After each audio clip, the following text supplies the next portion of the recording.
Hello everyone, welcome back. तो आज जो ड्रामा मैं एक्सप्लेन करने वाली हूँ वो एक रोमांटिक चाइनीज ड्रामा है जिसका नाम है रॉयल सिस्टर रिटर्न्स। तो चलिए स्टार्ट करते हैं। स्टोरी के स्टार्टिंग में हम एमिली को देखते हैं जो कि हमारी फीमेल लीड है। एमिली ईएमटी कंपनी के ओनर चेयरमैन एक इकलौती बेटी है और ये अभी अमेरिका से अपनी होम टाउन आई है। सीन शिफ्ट होता है ही हैप्पी पर, जो कि हमारी स्टोरी का मेन लीड है। हैप्पी एक साइकोलॉजिस्ट थेरेपिस्ट है। फिलहाल ये अपनी कॉन्फ्रेंस में लेक्चर दे रहा होता है। हैप्पी के लेक्चर में हैप्पी की दोस्त जिसका नाम यान है अपनी एक फ्रेंड के साथ आती है और उसके दोस्त का नाम होता है फंक्शन। हैप्पी अपना लेक्चर दे रहा होता है पर फंक्शन अपने पास्ट के बारे में ही सोच रहा होता है और उसके पास्ट में हम एक लड़की को देखते हैं जो कि कोई और नहीं बल्कि एमिली है और दोनों साथ में काफी खुश भी लग रहे होते हैं। देन हैप्पी फंक्शन को नोटिस करता है और उसे पूछता है कि तुम अभी क्या सोच रहे थे, तुम मुझे बता सकते हो, शायद मैं तुम्हारी कुछ हेल्प कर पाऊँ। तो फंक्शन कहता है कि नहीं, मुझे कुछ प्रॉब्लम नहीं है। तो हैप्पी कहता है कि ठीक है, तुम मेरे सवालों का जवाब दो और फंक्शन से कुछ सवाल करने लगता है और उसे कहता है कि जिस चीज को तुम छुपा रहे हो वो चीज तुम्हें बहुत ही ज्यादा हर्ट कर रही है। देन फंक्शन कहता है कि नहीं, मुझे कोई भी चीज हर्ट नहीं कर रही और मैं कुछ भी नहीं छुपा रहा हूँ। दोनों के बीच आर्ग्यूमेंट हो जाती है और फंक्शन वहाँ से चला जाता है। देन यान भी फंक्शन के पीछे पीछे चली जाती है। तो फंक्शन यान पर काफी गुस्सा होता है बिकॉज यान ही उसे यहाँ पर लेकर आई थी। तो यान उसे कहती है कि देखो, मैं तुम्हें हर्ट करना नहीं चाहती थी, मैं तो बस तुम्हें अपनी फ्रेंड से मिलवाना चाहती थी। पर फंक्शन तो वहाँ से चला जाता है बगैर उसकी बात सुने। वहीं हैप्पी की कॉन्फ्रेंस चल रही होती है कि उसकी मॉम आ जाती है बिकॉज हैप्पी की मॉम ने हैप्पी के लिए एक ब्लाइंड डेट सेट की होती है, वो भी एक अमीर और रिच लड़की के साथ, क्योंकि उन्हें लगता है कि इक्वा जो उनका एक सौतेला बेटा है उसकी शादी एक अमीर और रिच फैमिली में फिक्स हुई है। तो हैप्पी की शादी भी एक अमीर और रिच लड़की से ही होनी चाहिए, नहीं तो वो ही फैमिली में अपनी रेपुटेशन को खो देंगे।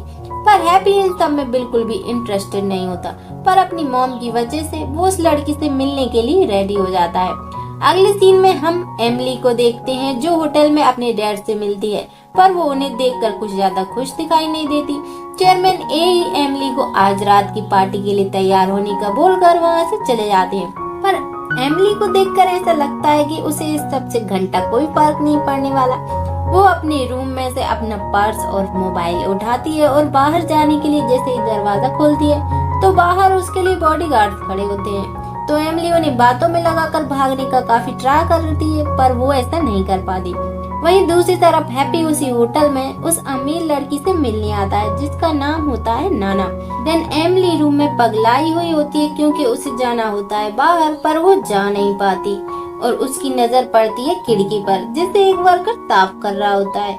अब दरवाजे से तो काम बना नहीं पर खिड़की से तो बन ही जाएगा और हम देखते हैं उन नाना को जो कि अपने अमीरी वाले लुक में हैप्पी के आने का वेट कर रही होती है, पर एक वेट्रेस से उसकी ड्रेस पर गलती से थोड़ा सा पानी गिर जाता है तो वो उस वेट्रेस को सुनाने ही लग जाती है और उसे कहती है क्या तुम्हें पता है ये ड्रेस कितनी महंगी है।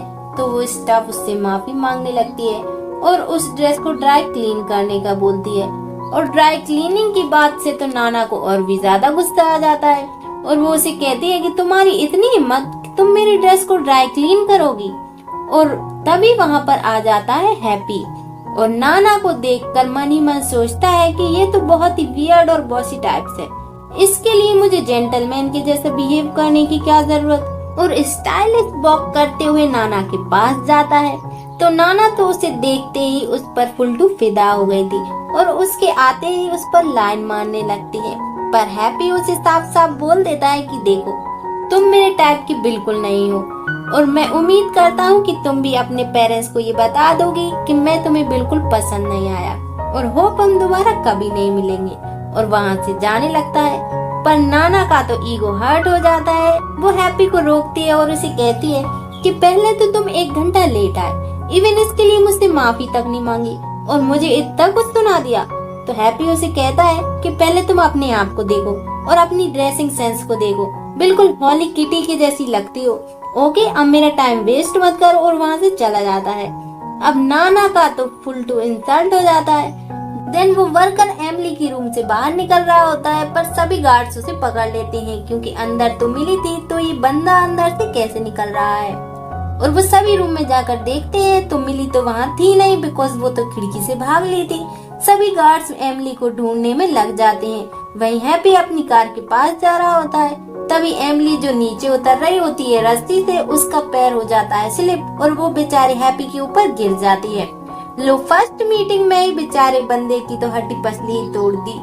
देन एमिली खुद से ही बोले जा रही होती है कि हाय मैं तो मर गई, अभी तो मैं इतनी यंग और ब्यूटीफुल हूँ, ये मेरे साथ क्या हो गया, क्या मैं हेवन में पहुँच गई हूँ। और वो रोते हुए बोले ही जा रही होती है। तभी बेचारा हैप्पी कहता है कि हेलो मिस, ये हेवन नहीं है और ना ही आप अभी मरी हो, ओके, पर अगर आप मेरे ऊपर से नहीं उठी तो मैं जरूर हेवन में पहुंच जाऊंगा।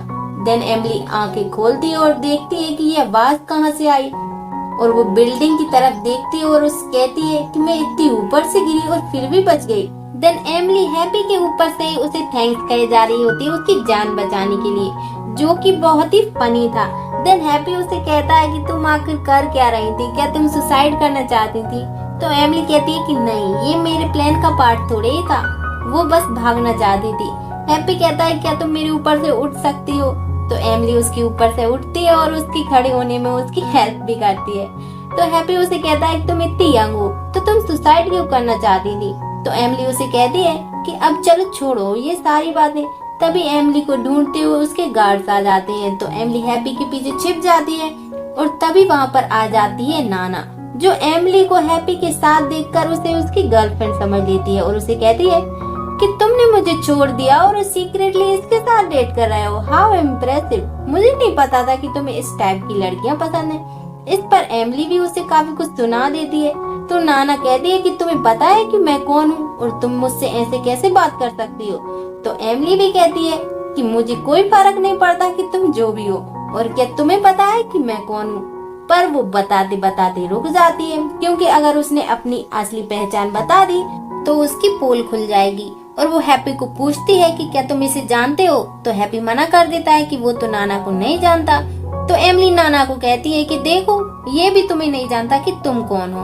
अब तो नाना को और भी ज्यादा गुस्सा आ जाता है और वो हैप्पी से चिल्लाते हुए बोलती है कि तुम मेरे साथ ऐसा कैसे कर सकते हो, क्या तुम मुझे नहीं जानते कि मैं कौन हूँ। और वो जोर जोर से चिल्लाने लगती है, जिससे एमिली को लगता है कि कहीं उसके गार्ड्स उसे फिर से पकड़ने के लिए न आ जाएं। तो वो नाना को पकड़कर उसके मुंह के ऊपर अपना हाथ रख देती है और वो नाना से कहती है कि देखो अगर तुमने चिल्लाना बंद नहीं किया ना तो मैं तुम्हारा पता नहीं क्या करूंगी। और तभी हम देखते हैं हैप्पी को, जो कि बेचारा खड़ा खड़ा सोच रहा होता है कि ये तो मुझे बहुत ही ज्यादा बीमार लगती है और इसमें मुझे इनसिक्योरिटी डिसऑर्डर के सिम्टम्स दिख रहे हैं।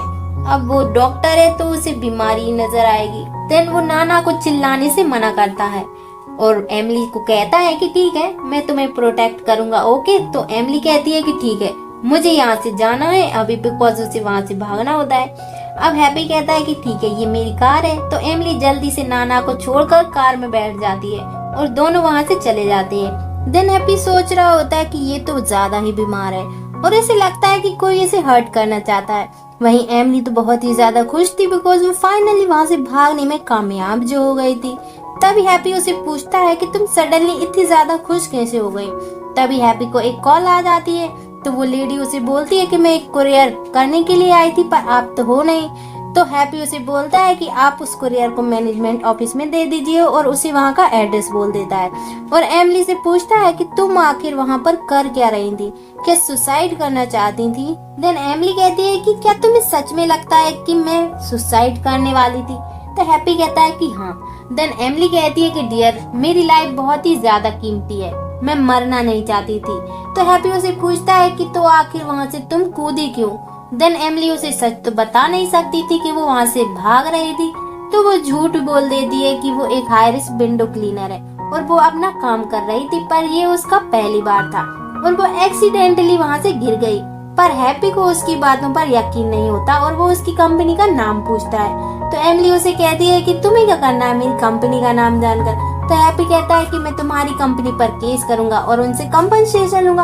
वैसे सही बात भी है, उसके ऊपर इतनी जोर से गिरी थी, कंपनसेशन तो बनता ही है। पर एमिली कहती है कि देखो ये मेरा फर्स्ट टाइम था ना तो जाने दो, क्योंकि कोई कंपनी थी ही नहीं। पर हैप्पी उसकी बात नहीं मानता तो एमिली एक झूठी कंपनी का नाम बता देती है और हैप्पी समझ जाता है कि ये झूठ बोल रही है, तो वो फटाक से यू टर्न लेता है और एमिली को वापस होटल ले आता है और एमिली को अपनी कार से बाहर निकालने लगता है, जो कि बहुत ही फनी होता है। और एमिली उसकी कार का स्टीयरिंग पकड़ लेती है और उसे छोड़ ही नहीं रही होती है। और इसी सब में एमिली का पर्स कार में ही गिर जाता है और हैप्पी जल्दी से उसे अपनी गाड़ी से उतार कर वहाँ से जल्दी से निकल जाता है।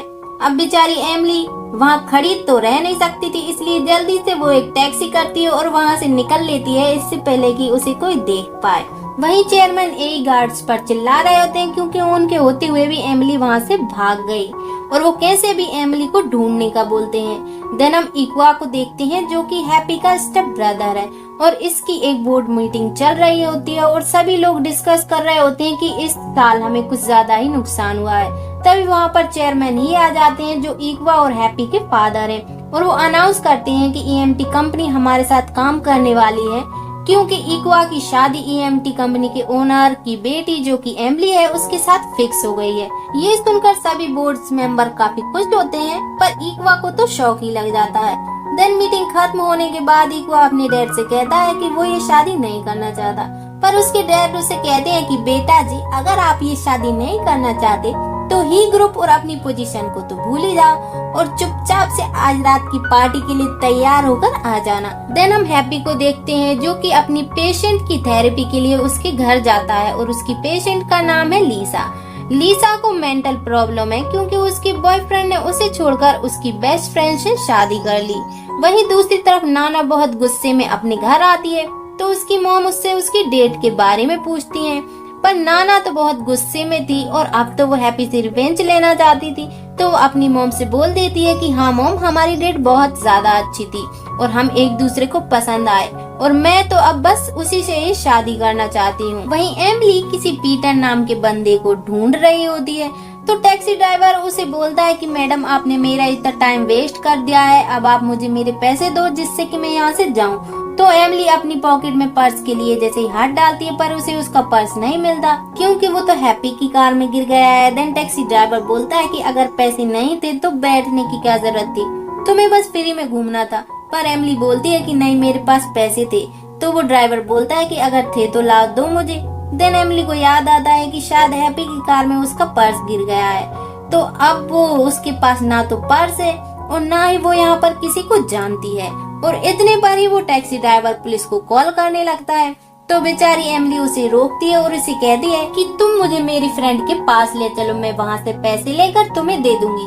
देन वो टैक्सी ड्राइवर भी मान जाता है और एमिली अपना पर्स लेने के लिए पहुँच जाती है हैप्पी के घर, बिकॉज वो तो अभी सिर्फ हैप्पी को ही जानती है। और हैप्पी जब उस लेडी को अपना एड्रेस बता रहा था तो एमिली ने भी सुन लिया था। देन अगले सीन में हम इक्वा को देखते हैं, जो कि अपनी गर्लफ्रेंड के बारे में सोच रहा होता है और उसकी गर्लफ्रेंड का नाम है क्विंग क्विंग। क्विंग क्विंग एक मिडिल क्लास लड़की है और इक्वा ने उसे झूठ बोला था कि वो ही ग्रुप में एक कार ड्राइवर है, इसीलिए क्विंग क्विंग ने उसे डेट करना स्टार्ट किया था। पर अब क्विंग क्विंग को ये पता चल गया है कि इक्वा कार ड्राइवर नहीं बल्कि कंपनी का जनरल मैनेजर है, और इसीलिए क्विंग क्विंग उससे अब ब्रेकअप करना चाहती है, बिकॉज उसे पता है कि इक्वा की फैमिली कभी उसे एक्सेप्ट नहीं करेगी। लेकिन इक्वा उसे काफी समझाने का ट्राई करता है, पर क्विंग क्विंग नहीं मानती और उससे ब्रेकअप कर लेती है। तभी सेक्रेटरी चा इक्वा को आज की पार्टी के बारे में याद दिलाते हैं, जहाँ पर इक्वा एमिली से मिलने वाला होता है। वहीं एमिली हैप्पी की बिल्डिंग के नीचे खड़ी होती है और अंदर जाने का ट्राई कर रही होती है, पर सिक्योरिटी गार्ड उसे बगैर की कार्ड के अंदर जाने नहीं दे रहा होता। वहीं वो टैक्सी ड्राइवर एमिली को फिर से पुलिस को कॉल करने की धमकी देने लगता है, तो बेचारी एमिली अब क्या करे वो सोचने लगती है। देन उसे याद आता है उस कुरियर के बारे में जो हैप्पी ने मैनेजमेंट ऑफिस में रखवाया होता है। तो अब एमिली बिल्डिंग के अंदर तो जा नहीं सकती थी, इसलिए वो पहुंच जाती है मैनेजमेंट ऑफिस और हैप्पी के नाम का आया हुआ कुरियर वहां से साइन कर ले लेती है और उस कुरियर को दे देती है उस टैक्सी ड्राइवर को, जो कि काफी कॉस्टली होता है। और वो टैक्सी ड्राइवर भी उसे ले लेता है, बिकॉज कुछ न मिलने से तो कुछ मिलना ही अच्छा है। वहीं हैप्पी अपने फ्रेंड्स के साथ पार्टी करने के लिए आता है। हैप्पी के फ्रेंड्स का नाम है साशा, फंगा और यान से तो हम स्टार्टिंग में ही मिल चुके हैं। फंगा और यान कपल हैं, पर साशा को अभी तक कोई मिला नहीं। वहीं इक्वा भी पार्टी में जा रहा होता है, तो उसे रास्ते में क्विंग क्विंग का कॉल आ जाता है बिकॉज क्विंग क्विंग को अस्थमा अटैक आया होता है, तो इक्वा पार्टी में ना जाकर क्विंग क्विंग के पास चला जाता है। देन हम देखते हैं एमिली को जो उसी बिल्डिंग के पार्क में घूम रही होती है, बिकॉज ना तो उसके पास पैसे हैं और ना ही जाने के लिए कोई जगह। देन हम देखते हैं यान और हैप्पी को जो फंक्शन की मेंटल हेल्थ के बारे में बात कर रहे होते हैं। तो हैप्पी कहता है कि हाँ, उस पर किसी चीज का बहुत ज्यादा प्रेशर है। देन यान कहती है कि हम साथ में हाई स्कूल में थे और रियूनियन के बाद वो बहुत ही चेंज हो गया था। तभी फंगा कहता है कि यार प्रॉब्लम्स तो मुझे भी है, पर कोई भी मेरा केयर ही नहीं करता, क्योंकि अब वो फंक्शन से जलने जो लगा था, क्योंकि यान हमेशा फंक्शन के बारे में ही बोले जा रही होती है और फंक्शन की वजह से दोनों के बीच लड़ाई हो जाती है। हैप्पी दोनों को समझाने की कोशिश करता है और उन्हें कहता है कि अगर ऐसा चलता रहा तो जल्द ही तुम दोनों के बीच ब्रेकअप हो जाएगा, और फंगा यान को ब्रेकअप बोल देता है। वहीं हॉस्पिटल में इक्वा के डैड इक्वा को बार बार कॉल किए जा रहे होते हैं पार्टी में आने के लिए, पर इक्वा क्विंग क्विंग को अकेला छोड़ना नहीं चाहता। वहीं पार्टी में सभी लोग आए हुए थे, तो इक्वा के डैड और एमिली के डैड भी एक दूसरे को हाय हेलो बोलते हैं और बच्चों के बारे में पूछते हैं। तो एमिली के डैड बोलते हैं कि सॉरी, कुछ काम से मेरी बेटी को वापस अमेरिका जाना पड़ा, बिकॉज उनके जो बॉडीगार्ड्स हैं वो अभी तक एमिली को ढूंढ जो नहीं पाए। देन एमिली पार्क में एक्सरसाइज कर रही लेडीज को देखती है, तो वो भी उनके साथ डांस करने लगती है, पर तभी उसके बॉडीगार्ड्स आ जाते हैं, तो एमिली को भागना पड़ता है, पर गार्ड्स उसे पकड़ लेते हैं। तो एमिली कहती है आखिर तुमने मुझे ढूंढा कैसे? तो वो गार्ड्स बता देता है कि आपके मोबाइल में ट्रैकर लगा है, उसी से हमने आपका पता लगाया। तो एमिली को पता चल गया है कि वो मोबाइल की वजह से पकड़ी गई है, तो वो मोबाइल को नीचे गिरा देती है और मोबाइल टूट जाता है। तो एमिली गार्ड्स को मार कर वहाँ से फिर से भाग जाती है, और अब तो उसे ट्रैक भी नहीं कर सकती क्योंकि उसके पास तो मोबाइल ही नहीं है, और वो उसी पार्क की झाड़ियों में जाकर छिप जाती है। और ये एपिसोड यहीं पर खत्म होता है।